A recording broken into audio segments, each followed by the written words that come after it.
Welcome, everyone, to another edition of Wednesday Night Shooting. I am Tanya Rogers. Yay! And I am here with the always wonderful Andrew M. Swift. Yay! Yay. I don't know if I would say always wonderful. I think that may be a step too far. Introductions don't have to be, the absolute truth. They don't have to be accurate? Yeah, I just have to put you over. Okay, that's fair. All right, I got you. Okay, so it's WrestleMania week. WrestleMania is Sunday, WrestleMania 33.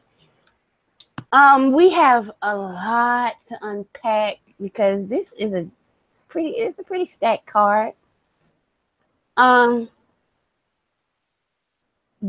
We should go over the championship matches, but because I have to call some people to the front of the class, I think we should start with particularly the one match that is concerning. So we're gonna start off. I think it's one of the last, I would say, major marquee match that was signed to the card was Shane McMahon versus AJ Styles. So we're gonna just talk about how we feel about this feud and give our predictions for the winner, and whatever little extra, because it's WrestleMania, whatever extra you think they might do. So you go ahead first, Andrew. This feud has been terrible. It hasn't made any sense. It's gone from the 1 week where AJ put Shane's head through a car window, and then he wanted to kill him more the next week, but then somehow during the course of the show, he decided that he was afraid of Shane and wanted to make peace with him for some reason, but it was disingenuous, but so he didn't want to, but we never ever actually got confirmation that he was being disingenuous. And then Shane's shitty punches happened, and AJ had to sell for them. And then AJ had to sell for an elbow through a table that came nowhere near him. And then this last week, the contract was with the expectation that these guys weren't going to have some sort of stipulation, It was, the contract was signed for as AJ called it, traditional wrestling match, which AJ's promo was entirely right. He's like, I have nothing to be afraid of in a traditional wrestling match. I hear all these people oh, you got heart, you got grit, you dig down low, whatever, blah, blah, blah. But it's a wrestling match. You need to be a wrestler to win a wrestling match in kayfabe, and Shane is not that. So if this match goes, I don't know, 15, 16, 17 minutes, and it'll get time because AJ is a big star, and Shane obviously is McMahon, so it'll definitely get time. And it's just a wrestling match, then oh god, it's like a weird test of AJ's abilities. Can you carry Shane McMahon to a 3-star match? And sorry, excuse me. The weird thing about it too is that there are no real story beats that you can work into the match to tell a story in the match proper. There's no it's just AJ knowing he's the best wrestler in the world, which Shane even agreed to. And Shane not being a wrestler, but just having heart, or quote unquote heart, or whatever. And so there's not really a lot you can do with that. It's been so weird. The build has been so strange and so all over the place and so incoherent that a part of me, there's probably 10, 20% of me that is this match is going to go for 90 seconds, not even 90 seconds, 45 seconds. AJ is going to win, and then he's going to fucking get a mic and demand real competition and somebody come out. I don't know. That's where I'm at, because this feud makes so little sense to me otherwise. The direction that it has gone from week to week, and the lack of a stipulation entirely for the match, which gotta wonder if Triple H took that the stipulation, the hold harmless or unsanctioned match gimmick away from this one, because this is sure what it seemed like it was going to get that, and now that's over on Raw. So I don't know. It's just, of all the programs on SmackDown, like I basically wrote, it is what it is. Like I don't really care for it. Like as long as AJ wins, like whatever, fine. If Shane wins, I'm gonna be annoyed. It's gonna be stupid. And Ian, I know that's like a Mark response too, like ooh, but that's still really dumb. Yeah, it's just very strange.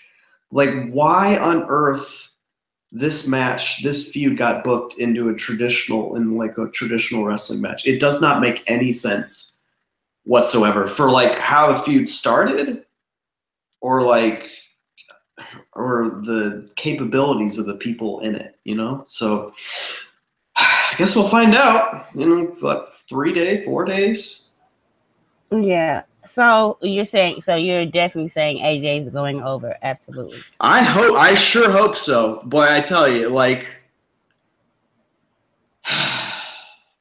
I'm worried. I'm starting to get worried. I've actually made a pact with myself not to look at betting odds. I'm going to go into WrestleMania blind. So I'm worried that results are going to start going in a bad way. Like, they could kill this show real fast. But I don't know. I guess we'll find out. Okay. Well, I'm going to have to agree with you, Andrew.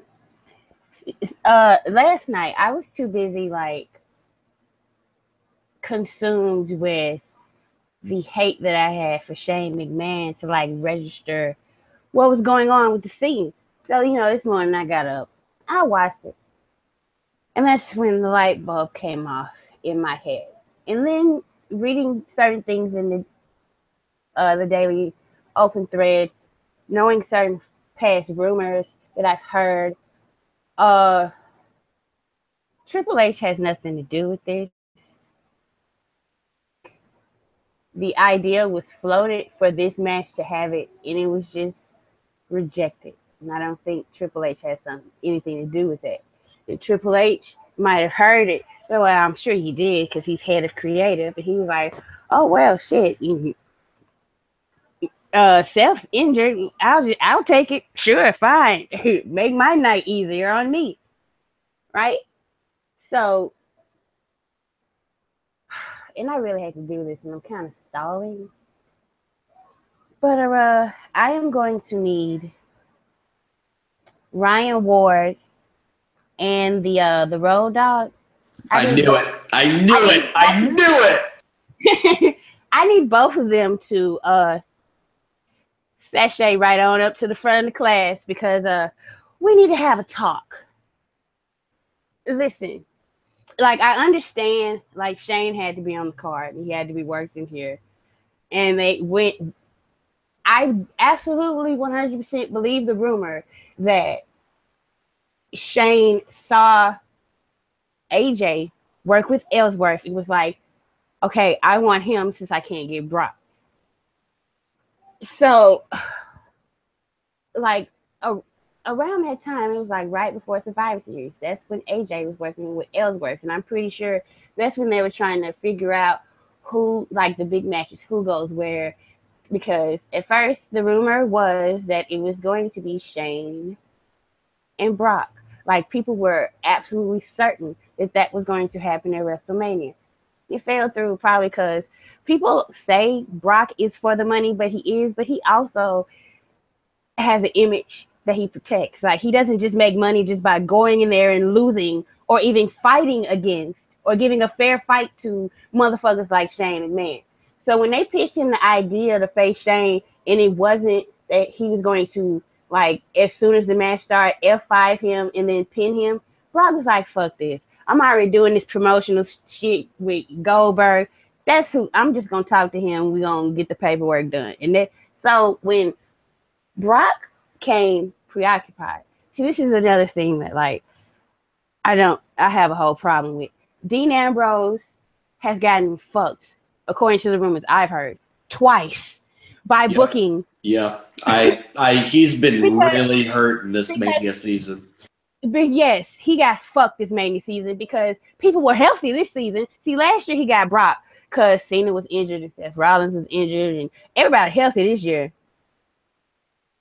He gets nothing, basically. Oh, here, get this belt that we ain't paying attention to now. We're gonna throw you in the corner and dust you off so you can put over Baron Corbin. But I'm getting a little sidetracked.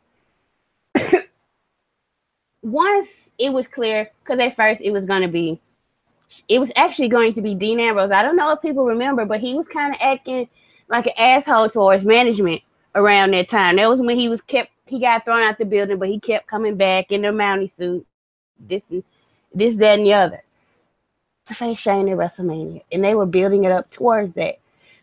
And then that fell through, I guess because at the time, Shane saw, well, if AJ can make this work with Ellsworth, imagine what he can do with me. A lot of this is not on Ryan Ward and Road Dogg, but a lot of it is. I feel like ever since they were like giving the green light to do all that fun shit with the Miz and Cena and Mariz and Nikki, they said fuck the rest of the show. Like, it's like they spent the whole week focusing on that, and then Monday night they're like, oh shit, we gotta write for the rest of the show. Well, let's put the women in the tag match, and oh no, we did a tag match last week. Well, let's have Carmella face Becky Lynch. I don't know, who gives a fuck. And the show, quality of the show overall, like, you're so right, Andrew. When it's time to come for a joint pay-per-view, the quality of the show suffers. And by this time, they should already know that. And I think this is Mania. You're doing all this good work, you're getting all this good praise, and you let all but one of your stories fall to shit heading into the show. Raw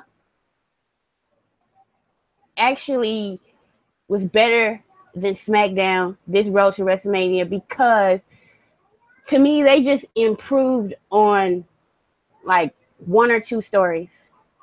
But like what was shit before was still shit. But some things that were bad, like the Jericho and KO stuff, that was whatever, and it became really good.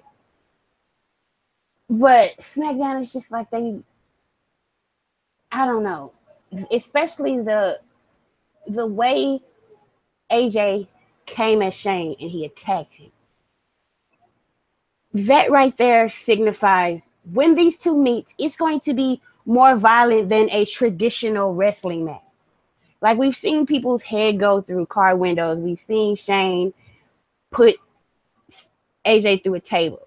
It's as if AJ had been feuding with Roman Reigns last year. They didn't start off as violent, actually. They started off as like simple disagreements. But the violence got escalated until the end. The ending crescendo was a Extreme Rules match, which was ultra violent. So when you book things like this, you should escalate the violence, not de-escalate it. It seemed like I know some people were like excited for the match, and it almost seemed like that contract signing was to those fans, like, hold up, it's not gonna be what you think it is.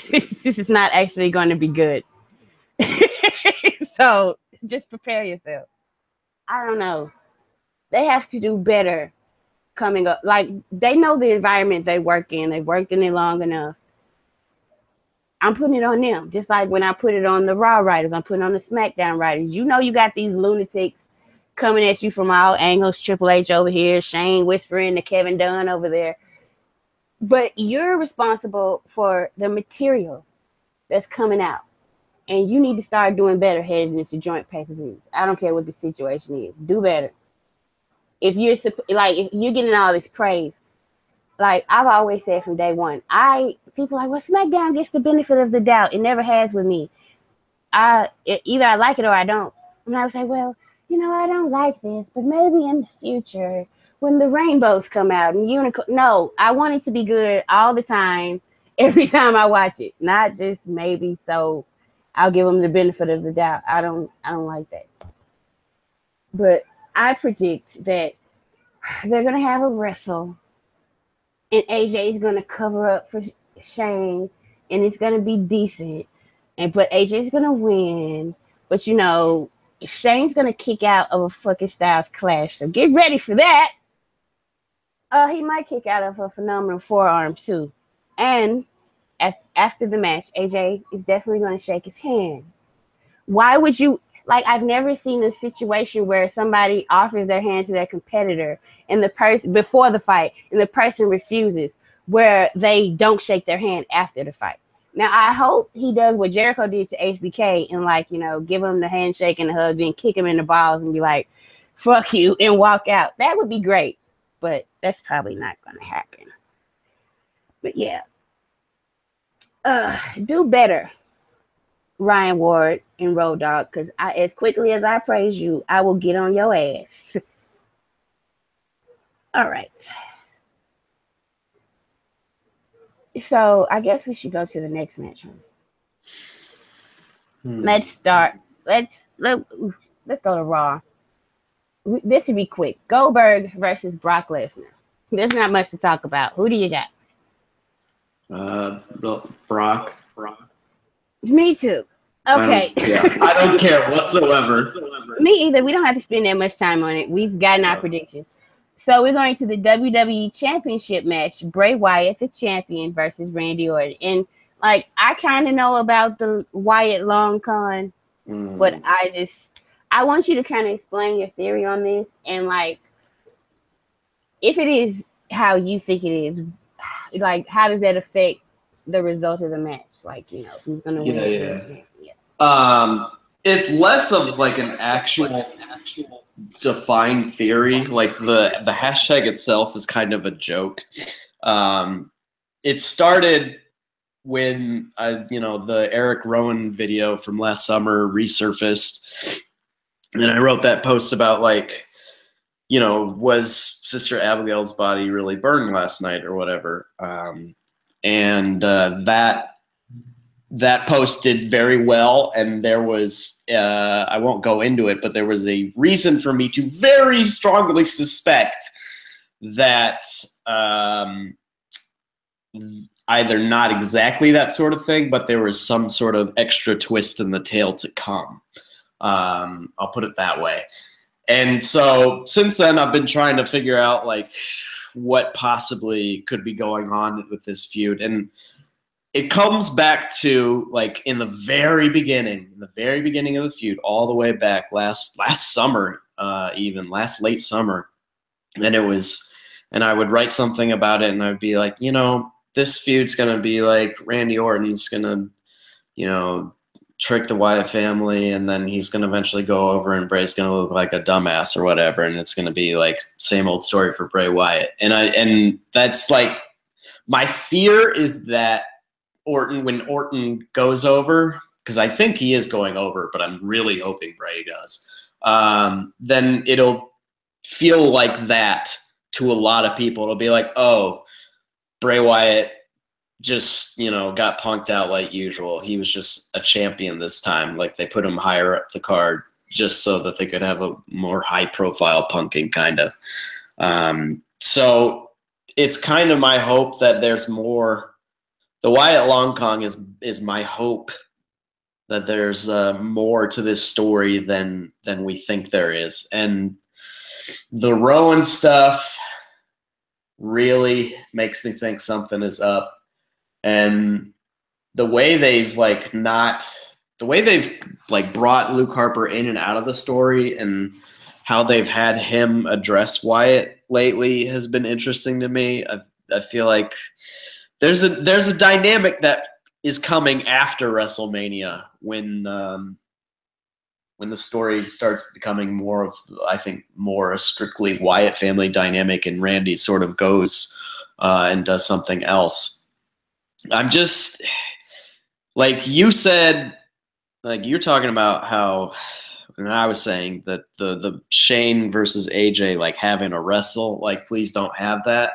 I am really worried that this match, the Wyatt Orton, is just going to be like a Randy Orton, pay-per-view having a wrestle kind of emotionless sort of thing. Because if you're going to go all into this wacky, crazy shit, I want there to be some wacky, crazy shit at Mania, Like, I want there to be a lot of violence in the match, a lot of weird mind games trying to play to each other, a lot of talking back and forth during the match. I want Rowan to show up clearly and do something. I don't know. But I want that match. Like they've gone like full crazy with it, kind of like they even made up a word like a crucifix or whatever is what Randy said he dug into the grave of Sister Abigail or whatever, which is not a real word. It's not a thing. They just made it up. So I hope they just keep going with that and don't like just revert to being like, all right, well, it's a championship match at WrestleMania, so we're just gonna have a championship match at WrestleMania. Like if you're gonna do crazy, do crazy. And I'm not entirely certain that they're gonna follow through on that. As weird as it is, and a lot of it hasn't been my thing, because I posted on Twitter today, like, wasn't the Wyatt stuff better when Luke Harper was the focus instead of the devil? And I really do. Like, this is another thing. Like, I don't know why Luke Harper couldn't have been in that match.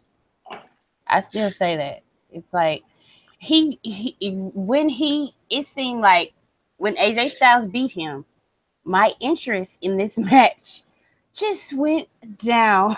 I was like, oh, Luke Harper's not gonna be in it. Well, why do I need to watch it? Just tell me who won.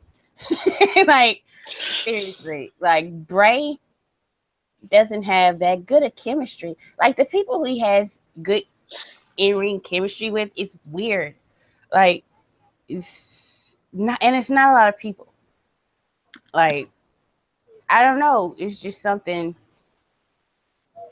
Like, I could watch him wrestle John Cena all the time, but like his matches with Roman were like, they were all right, but they weren't anything spectacular, So it's just weird to me. And then remembering the match, because they main evented, was it No Mercy? Yeah, it was bad. Yeah. Not good at all. Like, the best part about that was Luke Harper. The best thing about Randy Orton and Bray Wyatt has been Luke Harper this entire time, and he's not in the match. And that's another thing that pisses me off. Like, these are the things that, like, my smart heart wants to, like, be fuck WWE about, and people are talking about fucking pre-show matches and shit. Come on, like, the card is 11 fucking hours. Instead of that match, you know what? Put Reigns and Taker on first, so I have to watch none of the rest of this shit. Put them on the goddamn pre-show. First match. I don't care if it's 3 people in the building, because you fucking know what? I'm still going to be watching it. Like, I understand crowds may add to the match, but have you never in your life watched an empty arena match? Could you not get into it because there was no crowd there? Like, seriously. You need other people to validate or tell you if something is entertaining to you. That's all a crowd is.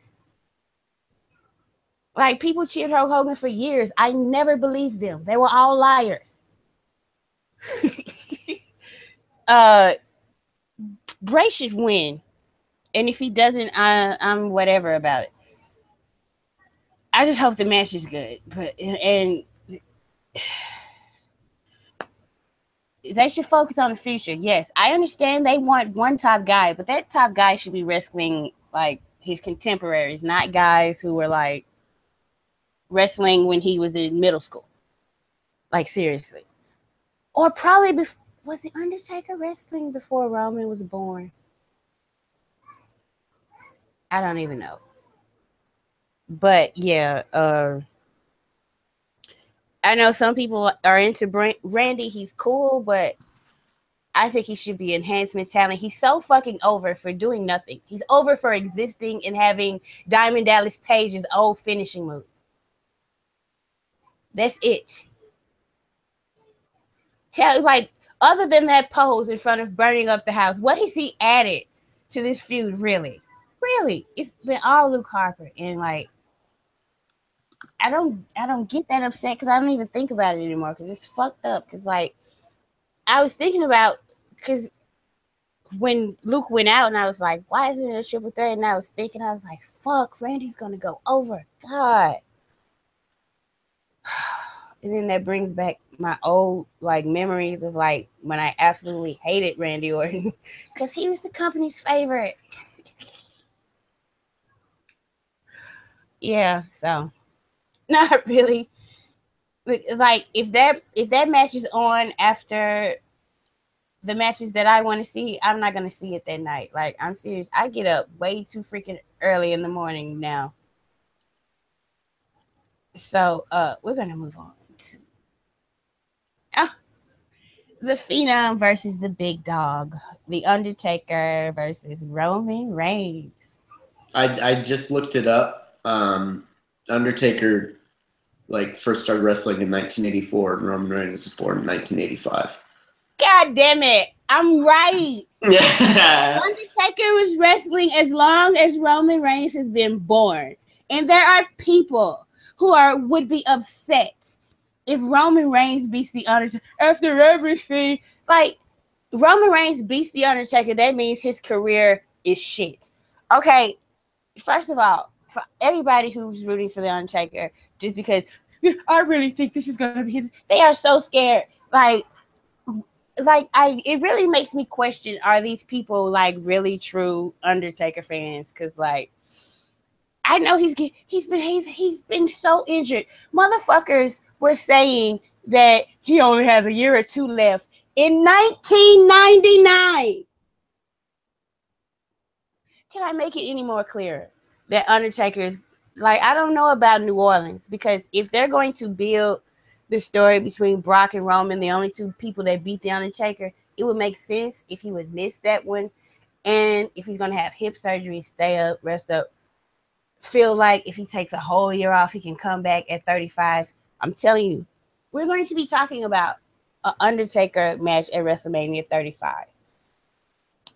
Roman Reigns said he was going to retire the Undertaker in the same way he said he was going to retire the Big Show. It's not going to fucking happen. He's just going to beat him, but he should. And as Biden said, immediately start selling shirts of I buried the Undertaker at WrestleMania 33. Did you see that promo? Did you like that promo? Which promo? Promo. I'm not talking about Undertaker. Oh, from Monday? Yes. Oh, I fucking loved it. I was losing my shit. I was using like hashtag Roman Empire in all caps on Twitter. Like we not need this person every week, every Monday? Yeah, it was great. I loved it so much. I was so into it. And I'm not just saying that because I weirdly hate Undertaker. I was full on board with the delivery and the performance and the content. Even the content, you know. Everything. It was just like he's come like I had a tear in my eye. Because I can still remember like assessing the attack and suffering such Oh God, yeah.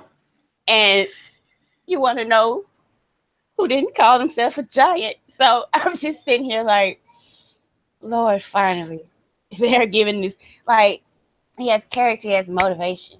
He's like, you know what? When I won the Royal Rumble in this town, and I wish he could have said, you remember that? When you booed me when I won the Royal? That was one, I thought that was one of the, and then Lord, my favorite part of the whole promo, he was like, and I went on to headline WrestleMania. Boo! Twice. Boo! He just smiled like, yeah, motherfucker. You can't do shit about it. Oh my God, I was just so happy. I was just like, God, if they could just let him, like, just one feud with Sami Zayn. Watch. Just watch and see what happens. Like, you would probably get people stop chanting CM Punk. Probably would. Like, people would probably like the show again. Just one feud with Sami Zayn. I promise. I guarantee you. Like, and they're gonna feud like in 5 years, but it doesn't matter. Like, it's Uh, gonna fucking suck. But you're like so right. those two, like I know, like that's my their characters. Like, well, Roman doesn't have one. Yes, he fucking does. Their characters are like completely polar opposite.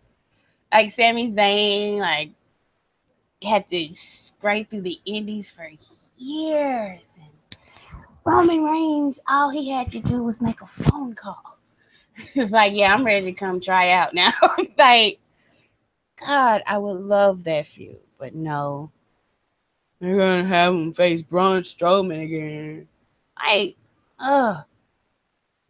Like, I just started liking Braun Strowman. Please don't get me to hate him. Cause all I heard when they were like he's gonna face Braun Strowman, they're like, oh, Roman's gonna be taking ridiculously stupid bumps to make Braun Strowman look good. That's all I read when I saw that sentence. I was like, okay, yeah, that's great. Do you think they're going to do two like signs of respect? Because they're doing one with Shane and AJ. You think they're gonna do one here? Oh boy. I don't know. I mean, that's what everybody suspects, but I wouldn't be surprised by any means. But yeah, doing two does seem weird. Yeah, it does. But like, I would suspect it more with Shane than like either if I would be the only time I would be worried that the Undertaker isn't going to come back is if Roman beats him and then he gets out of the ring first. Like then I'm like, oh shit, he might Undertaker might not be coming back. Damn. But like if Roman wins and he celebrates, I'm like, yeah, Undertaker's coming back. He might come back and kick Roman in the balls, and they have a rematch at SummerSlam. Who the fuck knows? God, please no. Okay, that's my favorite match. Like, I don't think it should main event though, because I'm stuck to my guns. I don't think Undertaker's retiring. They've made no mention of it, and like Vince, that's like Undertaker's not just an employee. They've known each other for so long. Like, I'm sure they've had deep moments, talked on the phone for hours, and cried together about shit. You know, if and everybody's saying Undertaker, they think he's his last. If Vince thought that this was Taker's last match, he would present it as such.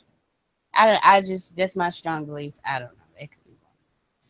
Let's talk about the match that I do think should be the main event. Power couples collide. John Cena and Nikki Bella versus The Miz and Maurice. God, where do we start? Okay, well, this is where I'm going to start. John Cena called The Miz a pussy. And I am the type of woman that I tend to see that as an insult. Yeah, Like, I almost raised like, that. I almost raised that in like my review. it bothers it usually bothers me if men throw their word around each other because like one, so you're trying to say like call a guy a pussy, you're actually calling him very strong and durable and like resilient because I've given birth to three people have come through my vagina. How many people have come through your penis? Exactly. So you're calling him a pussy. He must be very tough. But like I don't know. With this feud, there have been no limit. And the people who are defending Miz and Maurice, I have to wonder what the fuck is wrong with them. Like and I don't mean to be mean, but seriously, they said like if somebody was talking about my relationship and saying the things that they were saying about my relationship, the person I'm in love with, that they were saying about John Cena and Nikki Bella, and this is a fighting show, I would have bust their head to the white meat already. Like, sitting by and letting like after the first little vignette, and to be continued would have been showing Miz and Maurice like in a heap somewhere, and me standing over them like, now talk your shit now, huh? Stay in your own house, okay?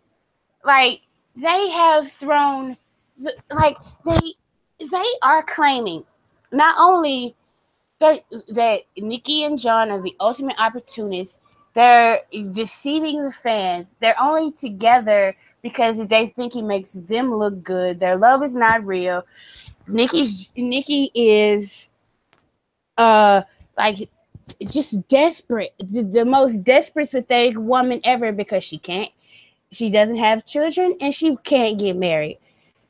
And she's also like a dirty backstabbing bitch because she tried to stop Maurice from coming back to the WWE. Like, and that's just the tip of the ice. They've said so many. And like, as far as John Cena talking about me shooting blanks, Maurice talked about John Cena's penis first. Am I forgetting? Is that wrong? Didn't she do that? No, I think you're right. That was like a month ago. Like this all started because of accidents that happened backstage, and like somehow everybody else seems to get out of the way except for security because they're supposed to be breaking up Natty and Nikki, but no other talent is getting in the way of Natalya and Nikki Bella fighting except for Maurice twice. That's not a fucking coincidence. This is all set up, a plot, a plan, and they schemed to get themselves a little WrestleMania match. Because what the fuck else was The Miz gonna be doing if he didn't antagonize this couple for no reason? And so somebody coming at me, no, they're not gonna get the best of me. So I may say some wrong shit that I was like, man, I shouldn't have said that, but fuck it. It felt good to say it to that piece of shit. That's how I saw it. That is how I saw it. And as far as John Cena slapping Nikki Bella on the ass, she should have just slapped him on the ass and maybe people wouldn't have cared. Like, he's had his penis in her vagina multiple times. I'm pretty sure she's okay with a little playful tap on the ass. And he did it after talking about her beating up somebody else, which is the part I love. Like, they kind of kinky. But yeah, this should be the main event, and John Cena should propose. And like, I'm not gonna think any less of the person. Like, if he doesn't want to get married, he doesn't want to propose. But the character will be dead to me if he doesn't propose to Nikki Bella. Yeah, that's pretty much it. The way you said multiple times just then, I had my microphone on mute because I was like dying of laughter.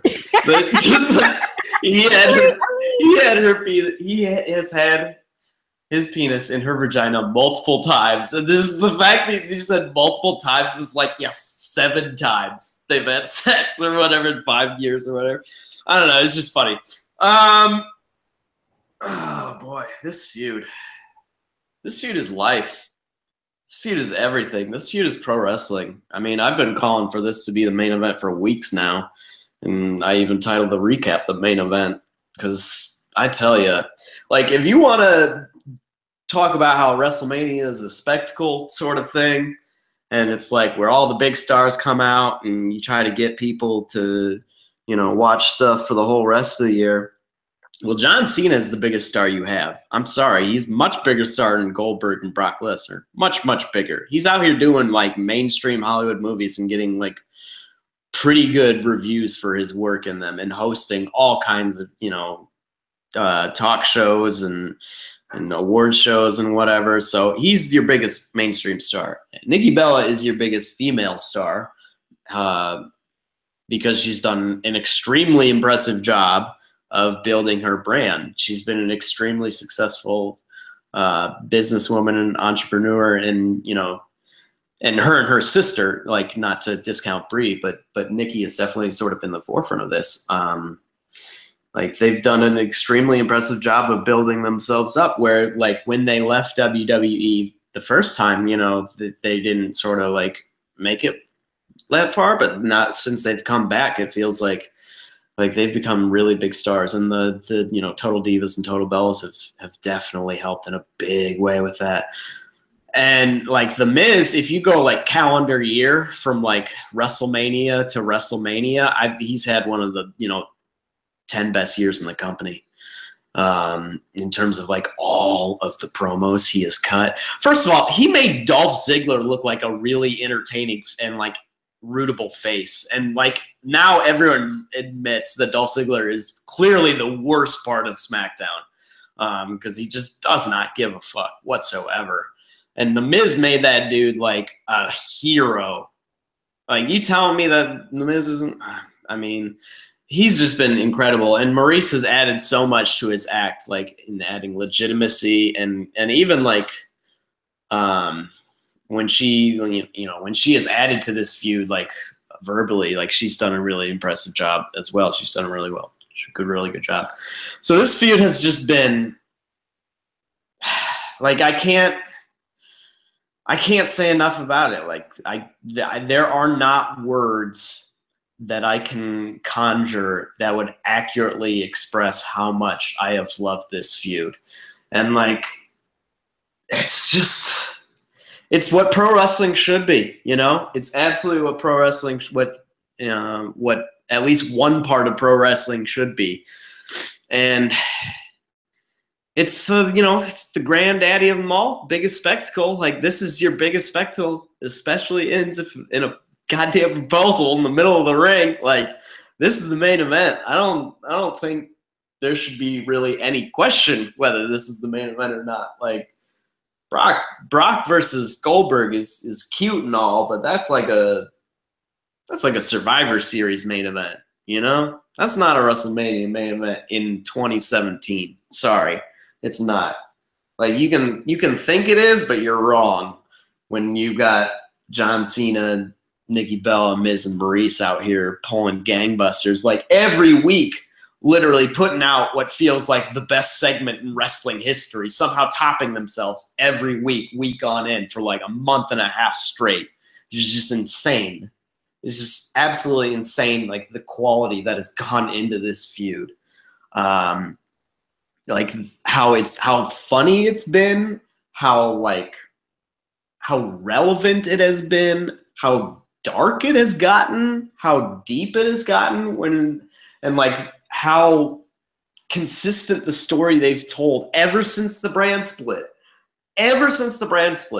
Like, this is not just a Cena, Bella, Miz, Maurice story. Like, ever since the brand split, Dean Ambrose, AJ Styles, now The Miz have been calling John Cena a part-timer. He's on his way out, Hollywood guy, doesn't care, isn't authentic, he's fake. They've been saying that over and over and over again since the brand split started.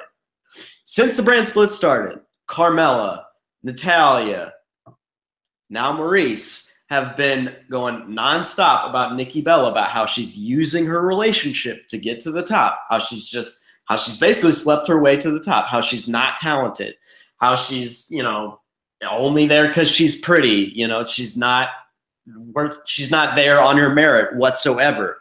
And what they have been doing is Cena struggled. Like, he couldn't beat, he lost to Ambrose on TV. He couldn't beat Ambrose and Styles in the triple threat, lost to Styles at SummerSlam before that. And then, like, went away for a while, eventually came back, like, dug deep or whatever, beat Styles at the Rumble in, like, one of the greatest matches ever. And, and then immediately lost the title, though. And because Miz came in and started fucking with him at that point, after they started pushing Bray. And then, like, Nikki, like, she went over Carmella, which is fine, but, like, even Carmella got the better part of that feud for quite a while. But Nikki eventually went over. And then the Natalya feud started, and they went back and forth. But Natalya went over in that feud. Natalya won the Falls Count Anywhere match. I don't know if people remember that, but Natalya won that match. I mean, it was, yes, because of Maurice, which again, it just shows like Maurice coming out to determine the outcome of that match shows how interconnected the stories for Cena and Nikki have been. Like, and that they've referenced it, that how the Miz referenced it. He was like, they've kept this relationship apart. Like, you weren't allowed to talk about it, and now all of a sudden it's okay to talk about it. But like, they kept them apart this whole time until Maurice slapped Cena, and then he's like, oh well, I've got a heater that's gonna make you regret what you just did, you know? And so then, like, using everything they've done with the brand split on both sides of the aisle, with so many people saying the same consistent things about both John Cena and Nikki Bella, now for them to come back and prove and have, like, The Miz and Maurice go way over the top, go just vicious, nasty, like the final form of the argument that has been made about both of them since the brand split started. Just absolutely horrible things they're saying about them. So like overcoming that on the grandest stage of them all, and then proving that they truly do love each other by Cena, you know, proposing to her. Like I'm sorry, that's perfect. That is a incredible story on so many layers, on so many levels, and it's been performed insanely well by all the 4 people in this feud. And I'm sorry, that's the main event. Like, if you ran down, like, the feuds, it's not a contest. It's not a contest in terms of star power, in terms of build, in terms of, like, the quality of the story. This is the main event. It's not that this is just the main event, though. This is, like, one of the biggest, well-built WrestleMania main events, if it was the main event, of all time. And I don't think that's controversial to say. After you've just heard me talk for, like, 10 minutes straight on end about how good this story is, I don't think there's an argument otherwise. I don't know. Just yeah, what a feud! What a feud! Yeah, most WrestleMania main events recently have been trash. Yeah, so yeah, definitely in the last 10 years, it's been one of the best stories. Like heading into WrestleMania, like this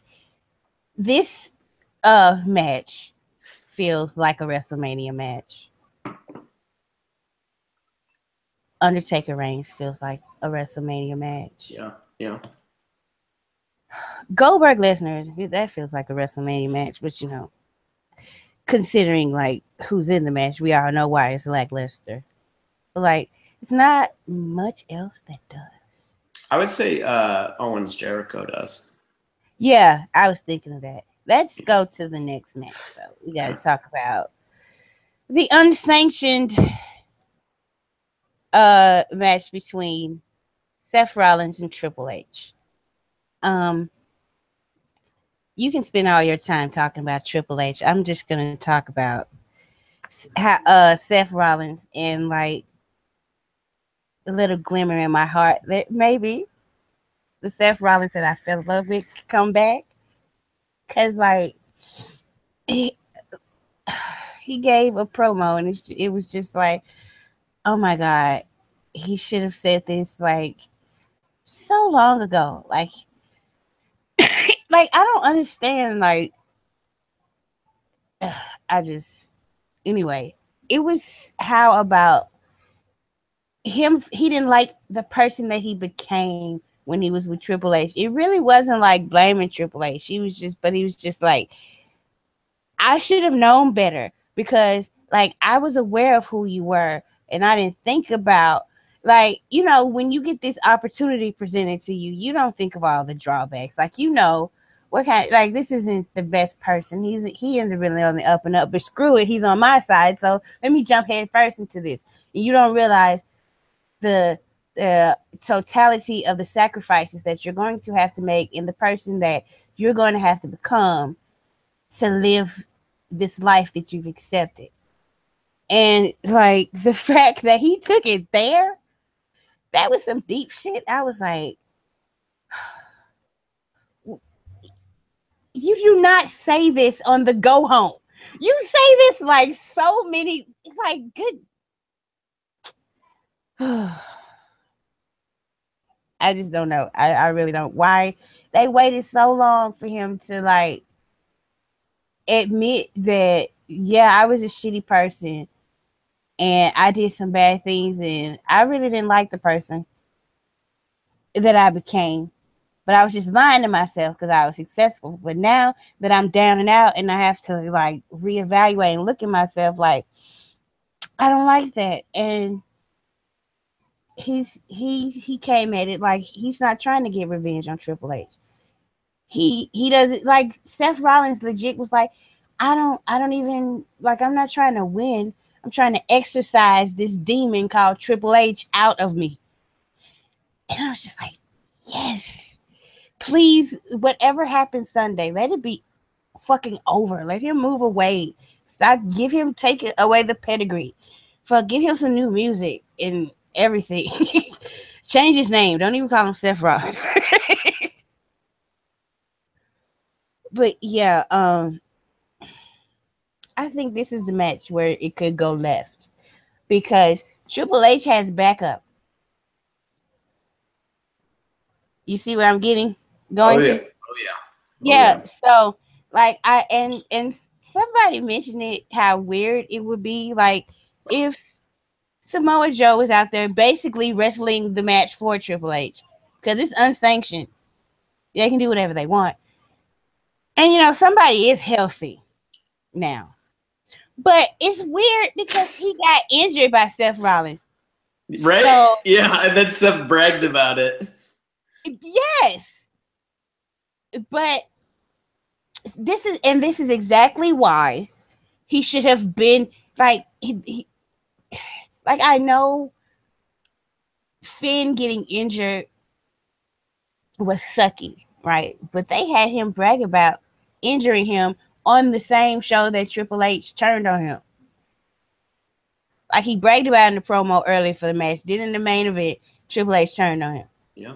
They had him threaten Stephanie's kids and suggest that Stephanie was attracted to him and wanted to engage in coitus. Like, what is wrong with the creatives?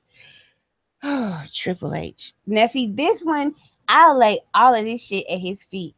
And, like, okay, if he gets cheered and it's better than when he came in, like, people give Triple H that. But he still, I have seen, like, we had physical proof evidence. WrestleMania 30 build up, how exactly hard he goes in when he wants to put a guy over. He's not doing 1/10 of what he did for Daniel Bryan for Seth Rollins. He's still trying to be cute. He's still trying to get pops. It's a little bit slicker than what he did to Roman, but he's still being selfish in the end. Why the fuck why was he the one to make that match an unsanctioned match? Why the heel should never ask for a fucking unsanctioned match. That should never be their idea. It should be the face to bring them. Like, I don't care. It don't have to be official. I just want to get my hands on you. Say something like that, and then Triple H be like, oh, okay, well then I got the power to do that. But no, it's Triple H having these and they're like, well, Seth Rollins is injured. There are better ways to work around that than to have Triple H talk all the fucking time.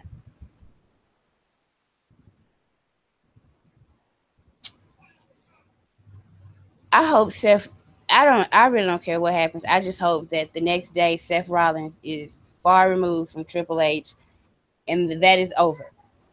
And we don't even talk about that for like at least a year.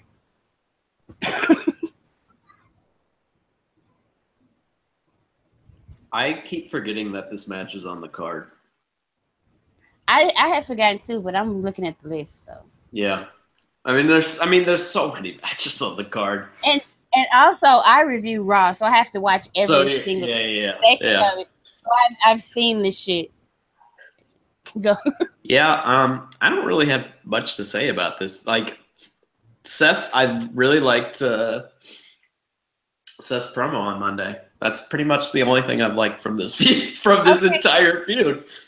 You know what? Because I've been like, I kind of reading temperature, and like people constantly like with Roman, like it's gonna be too late, too late. If they turn him, and then it's too late. I'm like, too late to do what? He's selling a lot of, but like with Seth, is it too late? Cause like people don't see, like he got CM Punk chance during that promo. You know who didn't get CM Punk during that promo Monday? The one that everybody's worried about. Well, we really should be worried about Seth Rollins a lot more. Like, but nobody, like, I think like people are over him. You know what I'm saying?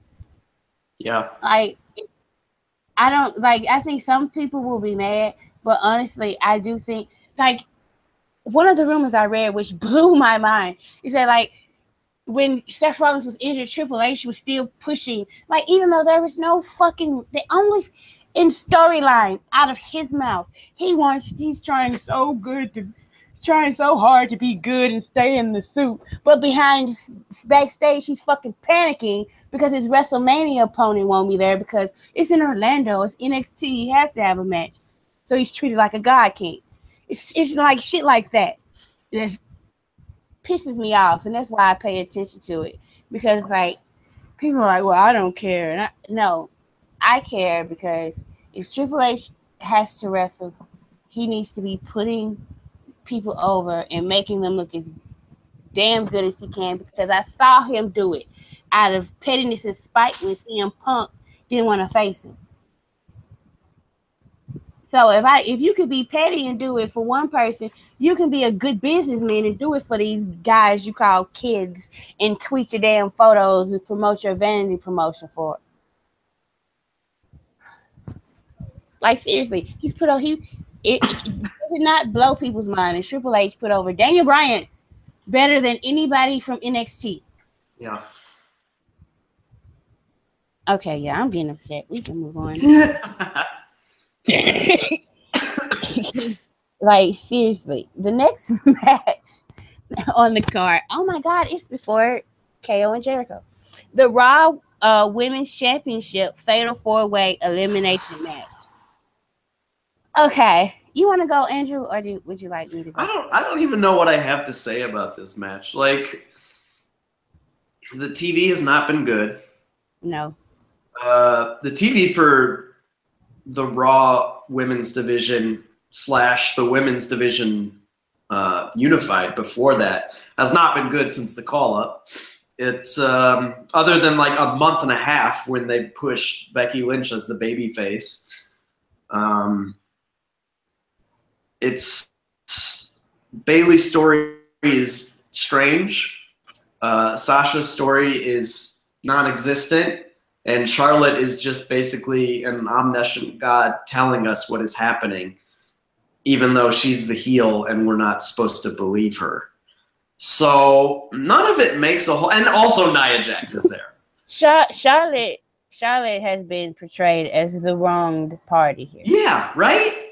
None of it makes any sense whatsoever. So I just hope the match is good. And I'm really worried about the elimination stipulation. I tell you what, as soon as I heard that, I was like, oh, no.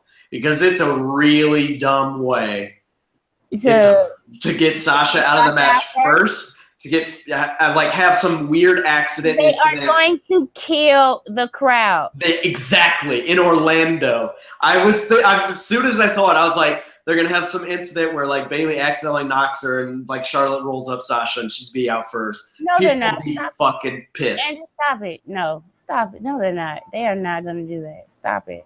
What? Stop it? Yes. I'm pretty convinced. Sasha's going to be in the final two. I'm pretty convinced that's actually what's happening. Going to be in the no. I mean, I pray and hope that Sasha's winning because that's the actual right call here. But I tell you, man, I really think that because the way they've built to this Sasha heel turn is so late. If they are building to a heel turn, maybe they're not. Maybe they're being very clever. Maybe they're being very clever, not actually building to a heel turn. But if they are, it's been so lazy and lacking that sort of like stipulation, like going out first in that way, feels absolutely like something that Raw creative would come up with.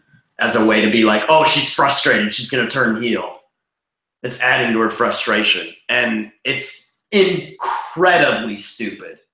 It's one of the dumbest heel turns I have, like, dumbest, most pointless heel turns I have ever seen.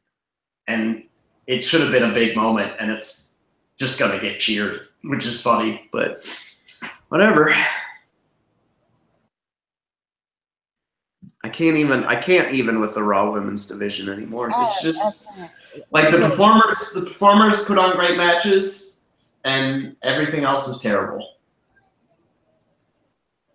Like, I'm at a loss. Honestly, I didn't think about Sasha going out first until you just, I was, oh my goodness. I feel like I'm going to not watch, because I think that's going to be, earlier on the card. I feel like if Sasha goes out first, I'll probably, go take a walk or something and then come back. I can't handle that. She's I don't believe people deserve stuff, but certain people have earned certain spots, I think, and there's no fucking way that Sasha should be eliminated before Nia Jax at all. Nia Jax and Carmella have the exact same crowd reactions. None at all. At least Carmella is a good promo.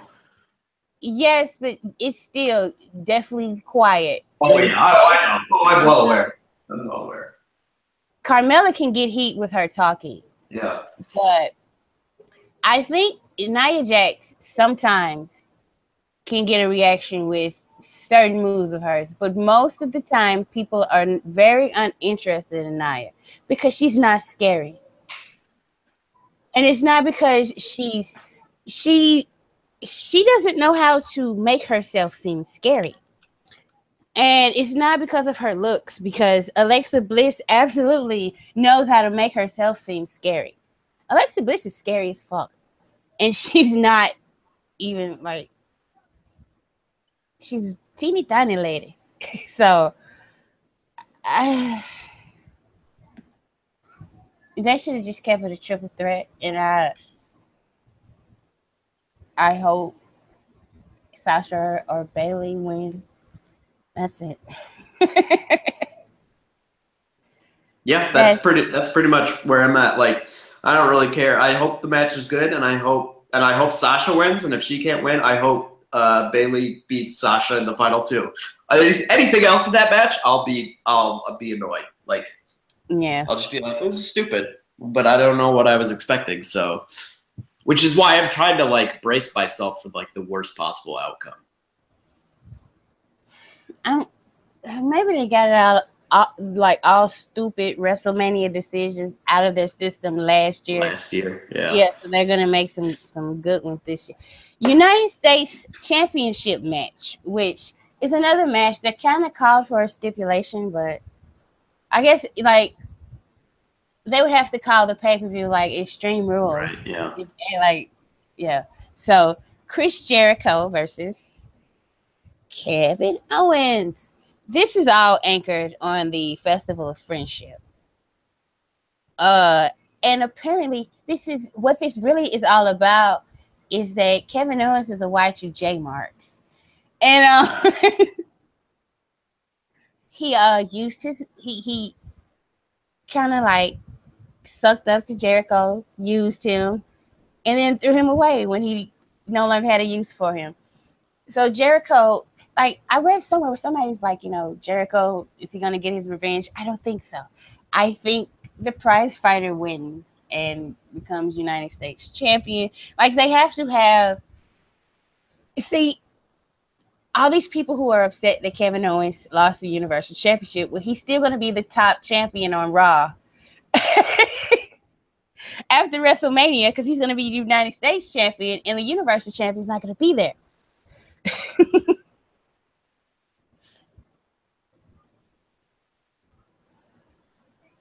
I think of all the. I feel like this match didn't necessarily need a stipulation because both these guys are pretty good at telling a story in the ring when they like Jericho, as long as he doesn't try to go like indie spot worker, like tries to be who he was 20 years ago, I think could really like get emotional resonance across in this match. So I feel like they could do a pretty good job of that. I feel it'll probably be like a much better match than people think. Like it kind of feels like it's like sneaking, like hidden on the card a little bit, and it may by the end of the night stand out as being like one of the matches where people are like, that was really good. Like I really enjoyed that, and I think both guys will be will present some very intelligent ideas, and hopefully Owens goes over, obviously, and he can be the top title holder on Raw and feud with Finn, I guess, when he comes back, or I guess that would be my expectation. And Jericho is going on tour. Is that right? Like in a month and a half or so. So I'm looking forward to this match. Like I didn't like their dynamic really much at all. Obviously, the Festival of Friendship was an incredible segment. But other than that, like I think this is one of those feuds for me on Raw where they had a lot of television that I didn't care about and hit a couple of big things, and that works for a lot of people. But it's not really my preferred style of show. It's not really the format that I like. So that's why this feud maybe is not the biggest deal for me, but I still think it could be pretty good. Yeah, I think it is. I think, yeah. And, we get KO being crazy, hopefully, and wrecking shit, because he's probably, eventually he's going to want a Universal Championship rematch because he's never got one. Yeah. He hasn't forgot that either. Okay, the next match is the Intercontinental Championship match, aka nobody cares. Dean Ambrose versus Baron Corbin. Like, I know fans care, but WWE has not cared much. And you go first because I have. Go ahead. I think WWE has very big hopes and plans for Baron Corbin, and I think he's winning. That's literally all I have to say about this match. Okay, well, okay. That's nice. If they just wanted to get the Intercontinental Championship onto Baron Corbin, like, I wish they had done it with somebody other than Dean Ambrose. Because, see, like, what's going on here bothers me a little bit more than, like, other people because, like, Dean only became WWE champion, okay, last year for one reason. Roman failed a piss test. And they didn't want to put it on Seth, so it was Dean. And you can think what you want to about his performance, but, like, they asked him to carry that shit, especially after, like, the whole shit with Brock. And then, like, it just seems like he's getting the short end of the stick this WrestleMania season. Like, Steph gets to have his WrestleMania moment. Roman's going to have several handfuls of WrestleMania moments. Yeah. But, like, when is Dean going to... Like, Dean Ambrose's biggest WrestleMania moment is what? Luke Harper powerbombing him into a ladder at 31? Oof. Like, because he certainly didn't have a moment last year. And, like, yeah, I think they could have something special, but at the same time, like, it's kind of like, he's the male Becky Lynch. It's funny. I was literally thinking the same thing. Oh my God, Andrew, we think so much Swear alike, to but God. Swear to God. he really is, and like that's my shield baby, and I want better for him. And like Baron Corbin's all right, but like fuck him, he ain't did what Dean Ambrose has done. I'm sorry. I'd rather have Dean win and Baron just keep fucking with him, and then Baron win at a later date. Like I'm not that into Baron if it means he's beating Dean Ambrose this year. I'm sorry. I'm sorry. Sorry. No, I would actually kind of prefer that as well. And I like Corbin quite a bit, but I think Ambrose has been hurt really hard this WrestleMania season. Yeah. Okay. We can move on to the Raw Tag Team Championship Triple Threat Ladder Match with the Average Savages versus used to be all right in NXT versus Cesaro and Sheamus. Well, it's obvious who I want to win, but I think Enzo and Cass might get a WrestleMania moment. Who gives a fuck, really? I used to love them, by the way, but nah. Yeah. Like, and the one thing Enzo touted was like he had like notebooks full of ideas. Like, did they reject like every single last one of them? Where's your notebook, bro? Seriously, like for real. Don't claim you got thousands and thousands. I have thousands of pages of written stories. I've got like 7 or 8 handwritten books. If somebody asks to see them, are like blam right here. You claim you have thousands of promos. Where they at though? Certainly not what I've been hearing. So maybe they're not letting him use those just yet. Yeah. Cesaro and Sheamus they're good workers. And they're cute together. And They're like, and their dynamic has kind of worked. Yeah, their dynamic has kind of come around. Like it's worked pretty well. So, yep. The one thing Mick Foley was right about. Exactly. Good old Mick. Oh my God. Yes, the one thing. Okay. See, they have one match above another, and I'm just going to reverse those. The SmackDown Women's Championship match, which is somehow a lightning rod of controversy. Yeah, it's a big deal. Okay, listen here. WrestleMania is still a wrestling show. Okay. And the most exciting worker should win, probably Naomi. But like if she hadn't have been in the match, other than Alexa fans, I don't think too many. Like I don't know what's happened to the reactions for the women, but I don't know where it's turned a corner. But it just seemed like, well, for me personally, once Naomi handed that belt to Daniel Bryan, I was like, fuck all the rest of these women. Seriously. So I didn't really care who won what, whatever. I was just waiting till Naomi came back. And she came back and, oh my God. Andrew, like, I got so emotional. I'm such a girl with stuff like this. Like, she came back and, oh my God, they had like 16 women segments and none of them worked until Naomi came out this week. And she came out and she said, feel. And the crowd said, the glow. And I was like, are you shitting me? Let's just say her catchphrase. When did she get, Andrew, when did she get so over? When did that happen? I have no idea. Like, the vacating the title angle really worked for her. Like that engendered some real sympathy.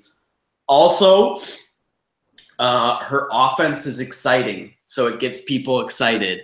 And the way she came back with the running Rana on the ramp on Natalia might be like the best re-entry on a surprise return I've ever seen in wrestling.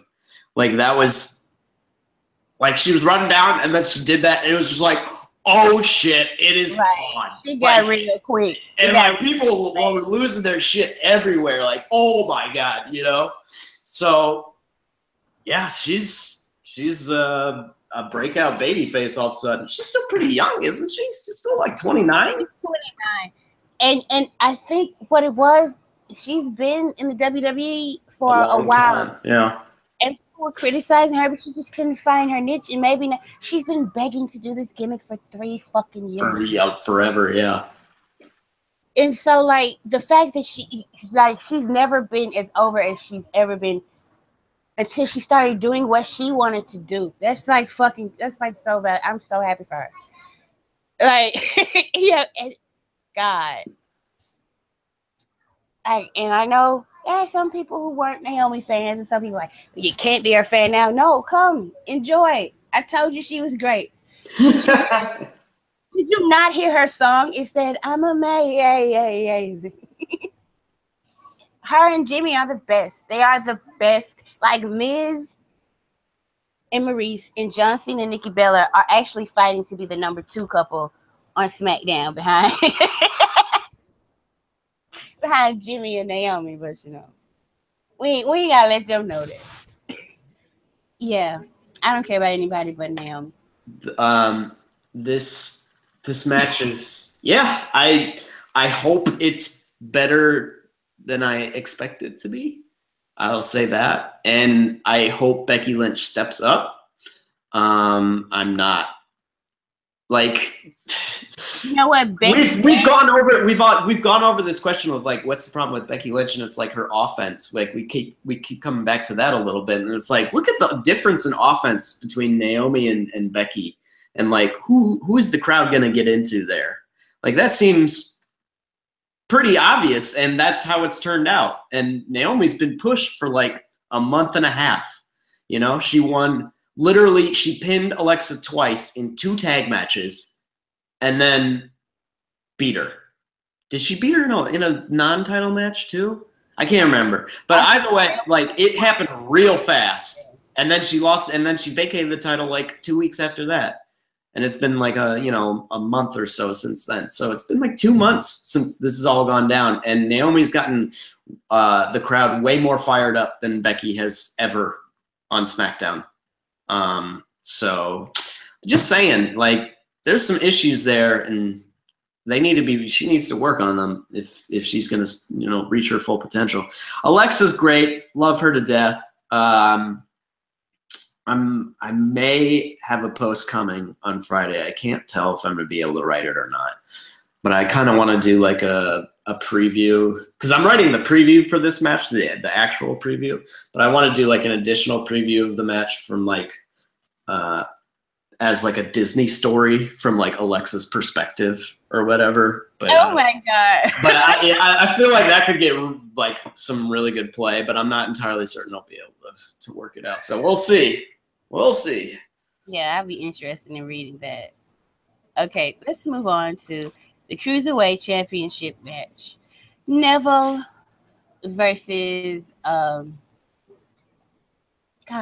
Aries. I got his name for me. But okay. Now, this is what I want to say. I thought that the go home segment for Raw and SmackDown were very lackluster. Mm-hmm. But the one for 205 Live got me more interested in seeing the match. And it was kind of 50-50. Nobody got the better of anybody. Like, Neville just backed off, and then they stared each other down. But, like, the exchange they had in there, I was like, oh, my God. They are going to shut the pre-show down. Like, it might be hard to, like, the first match on the actual, like, WrestleMania card might have, like, if the Cruiserweight Championship goes last, it might have a hard, I don't know. They're probably going to do it first because they have to put that purple tape on the rope. God, will they get rid of that fucking purple tape? It's so pointless. Oh, Jesus. Come on, WWE. I understand you're in branding mode, but fuck. Like, if you give them their own show in Full Sail, yes, purple ropes. but not on Raw because it's so obvious. Like if you're watching Raw and they have one set backstage segment and then they do like another vignette, or so, I'm like, oh, cruiserweight Yep. match next Yep. because they're just stalling to put the tape on. And then right after the match, you know they're gonna have another long stalling part, and that creates well, we have to put a segment here to cover up for them taking out of the ropes. And that segment might not make a lick of sense. It might not even fucking matter, but they gotta get that fucking purple tape off the rope. Oh goodness. Stop it, please. I think I don't know. I could see Neville retaining. Like I don't know if Austin, like Austin Aries is not a face. I like this is the funniest thing to me that he's in a face. Right? Yeah. Like this is a scumbag who put his junk in Christy Hemmett's face for Mm-hmm. like saying his name wrong or some shit like that. He is forever a heel to me. I don't care. He can save a bus full of babies from a burning fucking building. He's still a fucking sleazeball putting his junk in women's faces. Like, I'm never gonna. And I actually saw it because I watched TNA. I didn't just hear about it. I saw Oh. it. So like, mm-mm. But it's gonna be. He's a great talent, and I'm looking forward to it. You know, somebody has to open the show. And the fact that these are two seasoned professionals, and these are two guys that you could take in like any indie show around the world, and they could fucking headline, and they're Yeah. gonna be, Yeah. you know, and they're gonna be the opening match. And I think it's kind of cool that like the cruiserweights didn't get a big clusterfuck match, and they got a one-on-one match. That kind of shows me that even though they're not as over as Vince would like, I don't think he's just yet gonna give up on the division. So like hopefully they can figure it out, you know. Yeah, I think I don't know who's going to win the match, but I'm really looking forward to it. I haven't been watching 205 Live quite so much lately because it comes on right when I'm writing my review. So, and I haven't been able to, or I haven't wanted rather to go back and watch. But I've heard it's been put, from what I can tell, it's putting on like entertaining TV. I don't know. It's just the timing aspect for me is really hard. So I just hope they have a good match and get the crowd excited and don't work holds, which I don't think they will do. I think they'll come out of the gate firing real fast, real strong, doing some flippy shit, doing some fun shit, and I don't know. It is in Orlando, so you could see Neville like retaining, like home of NXT or whatever. But I probably think Aries will win as like a face win to start off the night. Yeah, he's pretty popular. Yeah, like in a lot of cities, you get Austin Aries chant. So Chance, yeah. you might think, well, he's more over than Neville. Let's put it on him. So I can understand that too. And finally, the fourth annual Andre the Giant Memorial Battle Royale with Cheese, featuring, and these are the names they have: Big Show, Sami Zayn, Braun Strowman, Apollo Crews, Mojo Rawley, and more superstars. Oh, sorry, more superstars. Actually taking the SmackDown tag team and putting them in the Andre. And it's a check.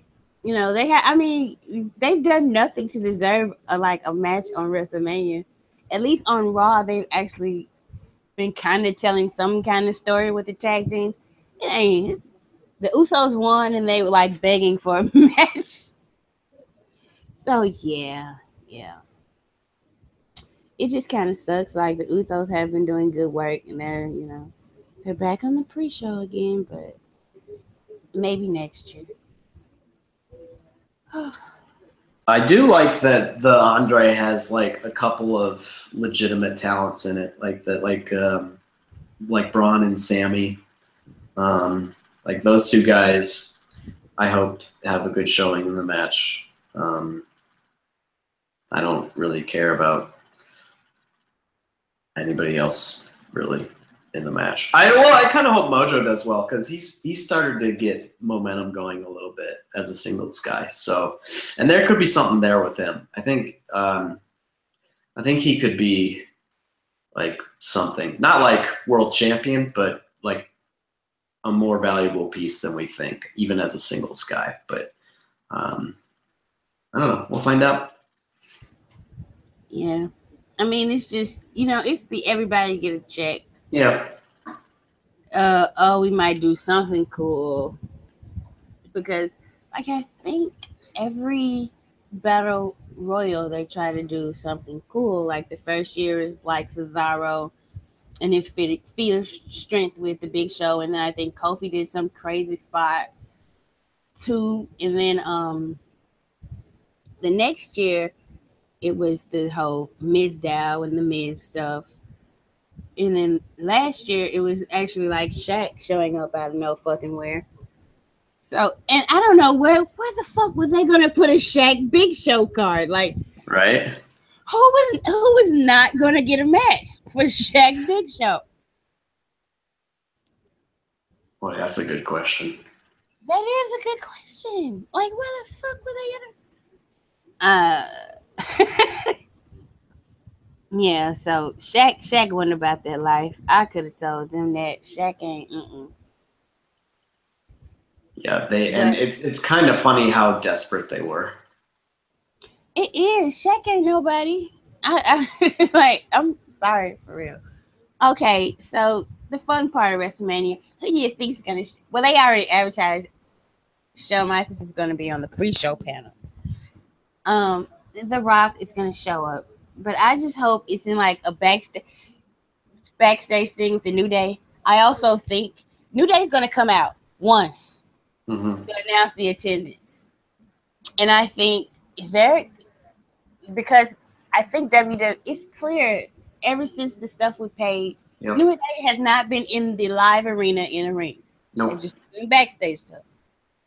So I think like when they come out to announce the attendance for the show, they're gonna do something crazy wild that the crowd is gonna be focused on what they're like what's happening then. Like some celebrity's gonna come up or pop up and nobody say Hulk Hogan because like God, I tell you what, I would put on my shoes and walk to fucking Orlando to protest.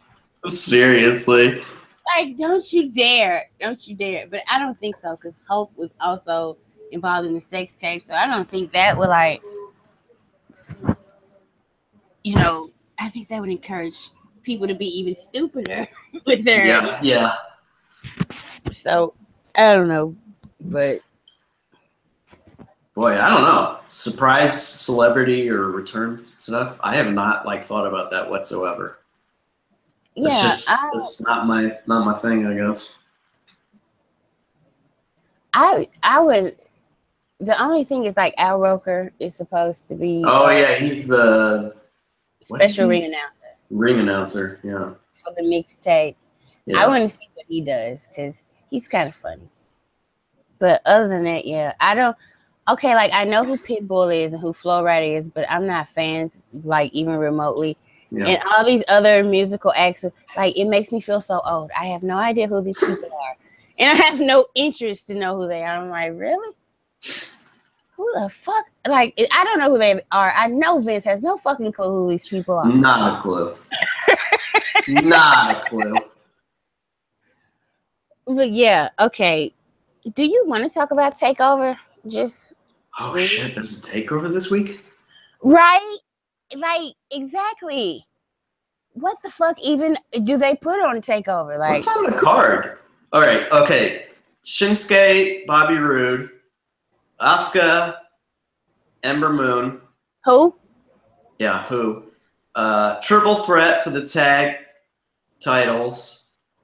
Aleister Black versus Sienna Almas, and an 8-man tag that they just announced tonight. Yeah, with this, because I actually watched NXT tonight. I actually didn't watch NXT tonight. Isn't that funny? Because you watch it. Usually I watch it, yeah. And I was like, well, I heard there's a takeover, so let me see, like, What's going on? Yeah. and there's like this weird contract thing between Em, Ember Moon, whoever that is, and Yeah. Asuka. And can I just say that, like, whatever this supernatural or whatever they are trying to do, the very next time she's on TV, just drop all of that and try something else. Yeah, you can keep her name and her contacts and her theme and everything, but like do something else. It's like she should be a human being and not whatever she's trying to be. Yeah, I don't know what the fuck, because I like have the no way she was idea. talking and the way she was sitting and the way she was looking, I was like, girl, you ain't ready for no Oscar. Come on now. You sit over there with contacts and look weird and think Oscar's supposed to be scared of you. What's the deal? Are you trying to be? I don't get it. And like whatever was hip on, like at the rate that they are going with like development for the women, I like I don't know who they're going to be able to call up. There's nobody to call up unless you're just going to give them gimmicks and whatever when they get on the main roster. Because they certainly don't have any now. Like Nikki Cross has one, and like I kind of like the Ruby Riot chick that I saw of her. Yeah. But like, you run the risk if you just bring up like crazy chick to the main roster. Oh my god, come on now. We're trying to get past that. Mm-hmm. And they both seem like crazy chicks. So, and then Ember Moon is like, this is the weirdest shit to me. Like, how do you see this like pretty athletic like black princess and then like, I know what we're gonna do. We're gonna put contacts in her and tell her to act weird and shit for no reason. Like, come on now. Like, you can call her a goddess of war and go there a little bit with it. She can still be a human being. You know, you don't have to. She's mysterious. No, the mystery is like, who the fuck is she? Why is she here? Like, they have put her finisher over more than like who she is. Mm-hmm. So no. And then like that move, I don't care what anybody says. Stone Cold was doing regular stunners and he was complaining about his tailbone. Oh yeah. You need to find another move. That needs to be like her special. I can't take you out, so I gotta use this move. And like, because they should have banned the move. That would have been the perfect way. Gone with a band move angle.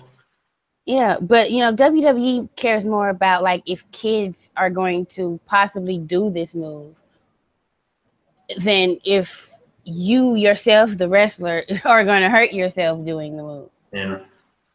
Like you can take away the curb stomp, which is probably like one of the safest moves to do, because you're basically like, most of it is the person throwing their head into their hand.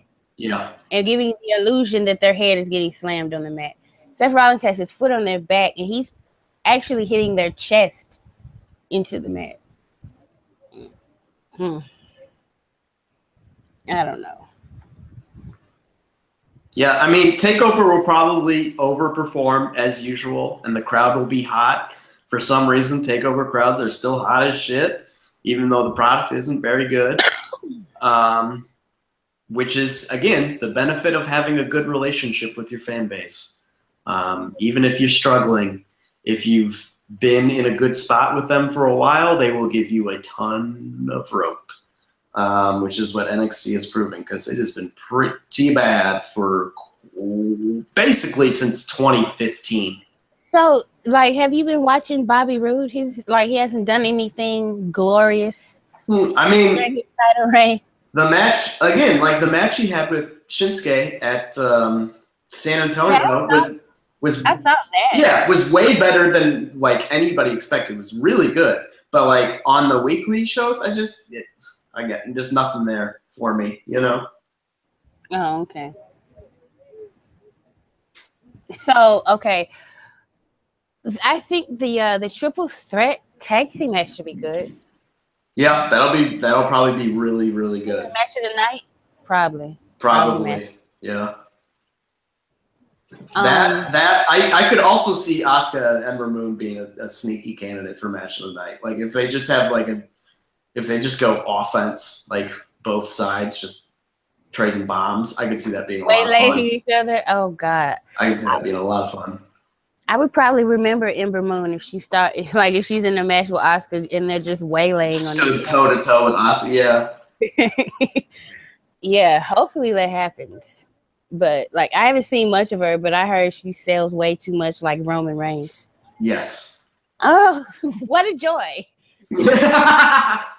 We all love that. Okay. I don't know who this Aleister Black guy is, but he's I guess I'll see if they try something with him. Mm-hmm. Because like I like the concept of sanity. But like if this is like okay, sanity to me is basically the Shield with a girl. That's all they are. Mm-hmm. So you kind of need like have a strong, charismatic leader, which Eric Young is not. You kind of need the chemistry to like be super there, and it's just like it seems like four people they all told to wear the same stuff, but you know, and act a little bit crazy. But yeah, that's about it. Like, what is their goal? Why are they here? What are they up to? Like that's the problem. Exactly, and they've been on the show longer. Like the Shield was not. It was not like WrestleMania 29, and people were like still wondering who is the Shield? Why are they here? No, they like they came like 2 weeks later. They had a sit down interview, and they're like, "This is our fucking agenda. This is who we are." Like that's the basics, and like. I don't know why NXT gets this benefit of the doubt because they aren't even doing the basics of fucking characters. They are giving you this person used to be on the indies, now they're here. Aren't you glad they're here? They're not. This person is so and so, and this is why they're here. Like even with Cassius Ono, which like. He should have been Chris Hero, and I don't know what the gear that it is that he used to wear, but I'm pretty sure it's probably better than what they're making him wear right now. Like I just rather see his stomach. He looks like a dork. Why the fuck? Why is he wearing a jersey with little matching briefs? Like he doesn't look like a badass to me. I don't like. I've been told this dude, he's like legit, right? Mm-hmm. He's one of the best. He's one of the best wrestlers in the world. He may have had the best in-ring year, like just purely wrestling wise, last year in the world. And you know he looks like so cuddly, and like he's just like he's fun. Like he's gonna go outside and we're gonna do some double dutch and jump rope. He looks friendly, like. And I'm sure that's not like double dutch jump rope. What on earth? Like do fun, lighthearted things. Yeah. It's just what a. All right, okay. I mean, like seriously, he seems like the type of guy who he'd be okay just having like a platonic sleepover with a girl and braiding hair and talking about stuff. He doesn't look threatening at all, and I was just like. That's supposed to be the knockout artist. Mm-hmm.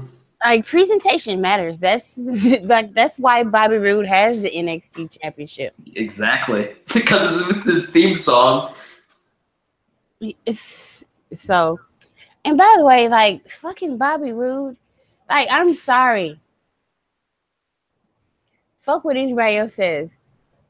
I would rather have Goldberg than Bobby Roode as the champion of my fucking brand. I'm sorry. Fucking Bobby Roode. This dude was in a group called fucking Beer Money.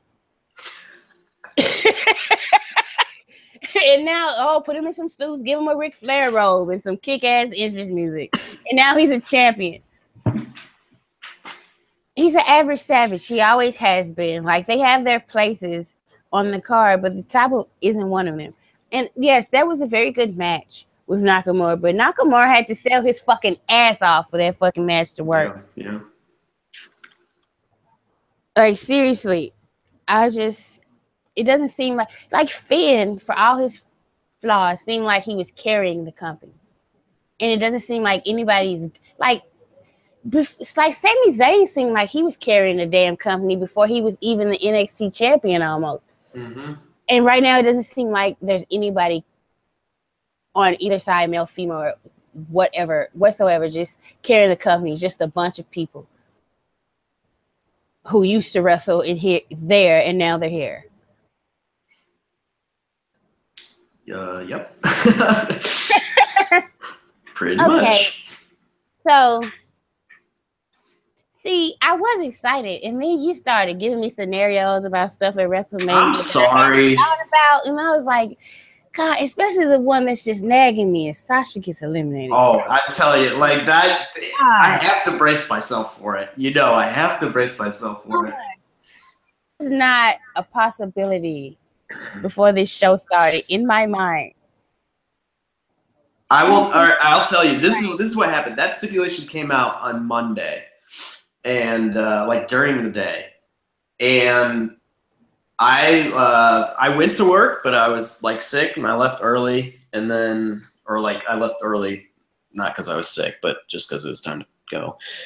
And I went to the grocery store, and I did some shopping, which I hadn't done in like a week, which I desperately needed to do. So I got a whole bunch of stuff, and I was on the bus on the way back, just sitting there looking at my phone, and I was scrolling down, and I saw like the news that it was a stipulation, and immediately I was like, "Oh, you motherfuckers!" I was just like, instantly, I was like, "She's going out first." That's part of her heel turn. Like, it was the first thought I had, and then it like put me in a real sour mood for like all of Raw. I was just like, I fucking hate this show. Oh, Jesus. It's like every Monday Raw will do something to just bring me down, you know? Well, hopefully look, WrestleMania is a stacked card, and even if something does depress me, I hope like something happens that like temporarily at least takes my mind off of it. Because I'm like, it's a 16-hour show, so oh my God, it's gonna be so damn long. You have a lot to choose from. So damn long. So, you had any final thoughts? You know. No, I don't think so. Yeah, that's pretty much it. So, you want to say our Yeah. As always, shooters. Especially during this WrestleMania week, be sure to go hug yourselves.